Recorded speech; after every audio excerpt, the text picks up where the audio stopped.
그리고 마지막으로 이성중 신명 이분들은 좀 아이한테 좀 관심을, 예, 아이 마음에 제가 어떤 마음인지 좀 알아보는 그런 노력을 좀 기울여야 될 것 같아요. 네.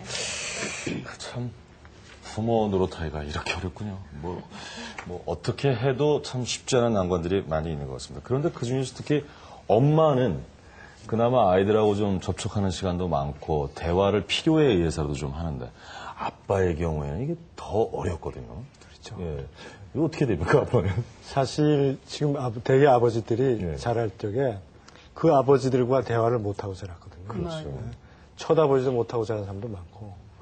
그래서 그 아버지가 아들이나 딸하고 대화를 할 때 예, 아니요로 되는 질문을 하면 안 돼요. 너 오늘 학교 재밌었냐? 네. 아니요. 그러면 더 이상 대화가 안 되거든요. 네. 그래서 학교에서 무슨 과목이 왜 재밌었냐. 그리고 이제 특히 그 아이들은 자기가 아이라고 생각하지 않습니다. 그러니까 아이들이 왜 자기를 아이 취급하냐 그러거든요. 그렇죠. 예, 그렇죠. 자기도 중학생만 돼도. 예, 중학생만 돼도 그 자기가 자율적으로 참 독립적인 인간이라고 생각하기 때문에 항상 얘기할 때 우리가 이제 아이 메시지 방법이라고 있는데 나는 이렇게 생각하는데 너는 어떻게 생각하냐. 그렇게 해서 되도록이면 뭐 예를 들어서 산보를 같이 하면서 한다거나 아니면 시장을 같이 간다거나 이렇게 해서 그 어떤 장소를 옮겨서라도 아이하고 대화를 할 때 아까도 말씀드렸지만 주로 아이가 얘기하고 부모가 아버지가 듣는 게 좋지 네. 아버지가 권위를 내세워가지고 지시적으로 명령적으로 하면은 역효과를 낼 수 있다는 걸 갖다가 네, 반항.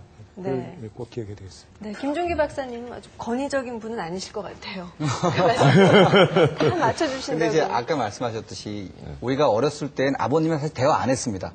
대화 안 했지만은 아버님의 존재감이라는 게 늘 있었던 것 같아요. 그렇죠. 그래서 중요한 시절, 저도 생각해보면 중요한 때 한 몇 마디 가지고 제 인생이 결정됐다라는 생각도 돌이켜보면 들고 그러는데 요는 이제 현대에서는 너무 바쁘다 보니까 아버지들이 존재감은 별로 집에 없다가 갑자기 나타나서 너 그게 뭐냐? 응? 이제까지 그거밖에 못했어. 이런 식으로 하기 때문에 이제 아버지의 대화가 더 차라리 좀 내버려 두면 애들이 스스로 자기의 내면의 세계를 돌아보면서 이렇게 찾아가는 힘이 생기는데 네. 이 아버지가 존재감은 없다 어느 날 나타나서 이렇게 일일이 간섭을 하고 바깥에서 어떤 요구를 할 때 아이들이 상당히 혼란스러움을 겪게 되는 것 같아요.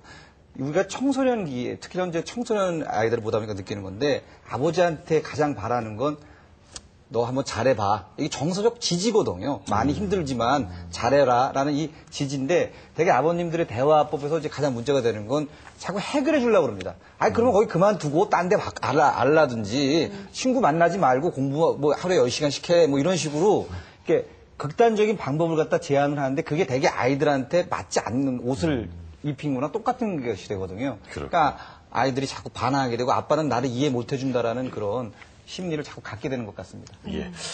그 칭찬은 고래도 춤추게 한다는 말이 유행처럼 먼저 칭찬 열풍이 퍼졌는데 그 유 회장님 어떻습니까? 뭐 무조건적인 칭찬이 또 역효과도 많이 있다면서요? 그럼요. 네, 칭찬을 하라. 우리는 이제 대화 방법에서 칭찬이란 말은 안 씁니다. 예. 그러니까 긍정적으로 이제 표현을 한다 이렇게 얘기를 하는데 그렇게 칭찬이 고래도 춤추게 하는 이유는 뭐냐면. 그러니까 나 참 괜찮은 사람, 난 정말 가치 있는 사람, 난 할 수 있어. 그리고 세상은 살만해. 그리고 내가 하고 싶어. 그러니까 난 좀 더 잘할 수 있을 거야. 이거를 키워주는 힘, 내면의 힘을 실어주기 위한 건데 그냥 아유 잘했다, 뭐 예쁘다, 똑똑하다 이런 칭찬으로는 그런 힘을 키워줄 수는 없거든요. 네. 네.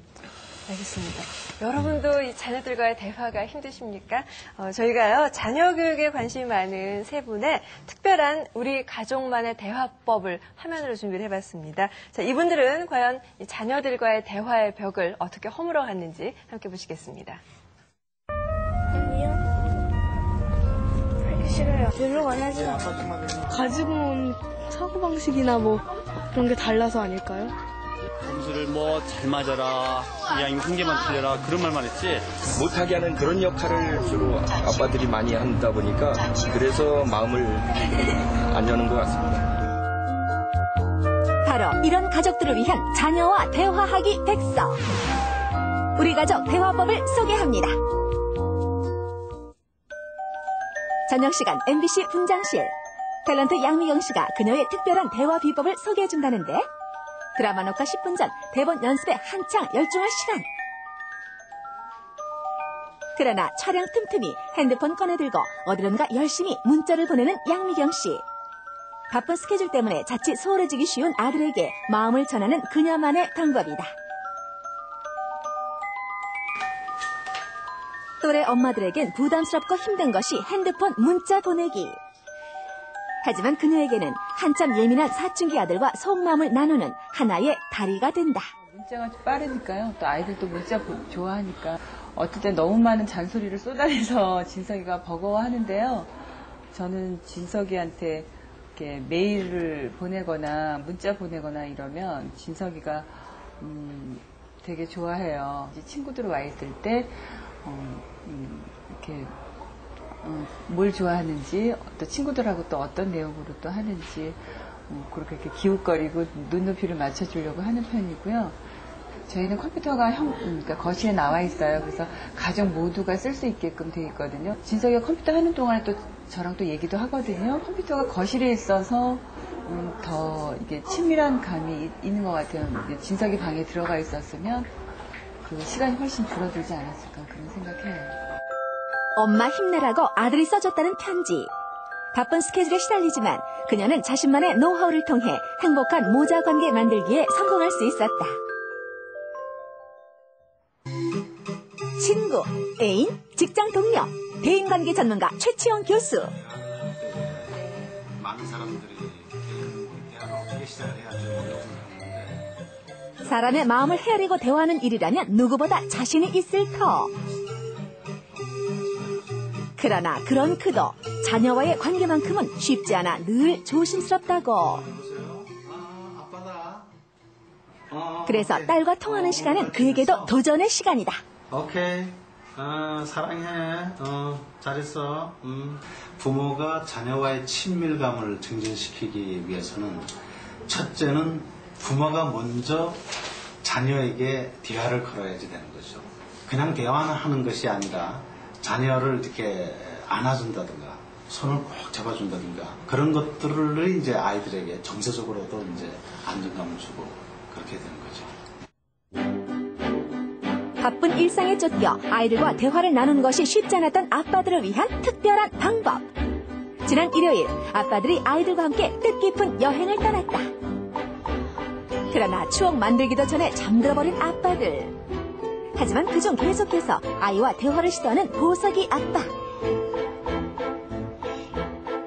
일상에서 벗어나 아이들과 함께 맨발로 진흙을 밟으며 함께 대화의 장을 마련해봤다. 보석, 그전에는 보석아, 세련아, 양쪽이 똑같이 가겠지? 시골에서 자란 아빠는 옛 기억을 더듬어 못 씹는 방법을 설명해준다. 못 가면 안 되잖아. 그러나 좀처럼 말이 없는 아들. 아빠와 대화하는 게 익숙치 않았을까? 돌틈에 가봐. 돌틈에. 우리 두 발이야. 보석이가 조금 관심을 갖기 시작한다.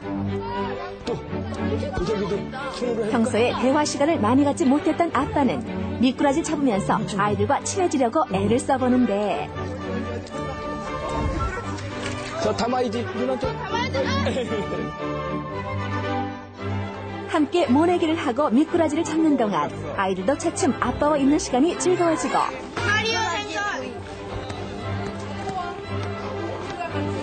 이제 서먹함이 풀리는지 제법 또박또박 말하는 보석이. 아빠는 신이 나서 자꾸만 질문을 한다. 네. 진짜? 네. 그럼 보석이 커갖고 농사 지으면 되겠네. 네.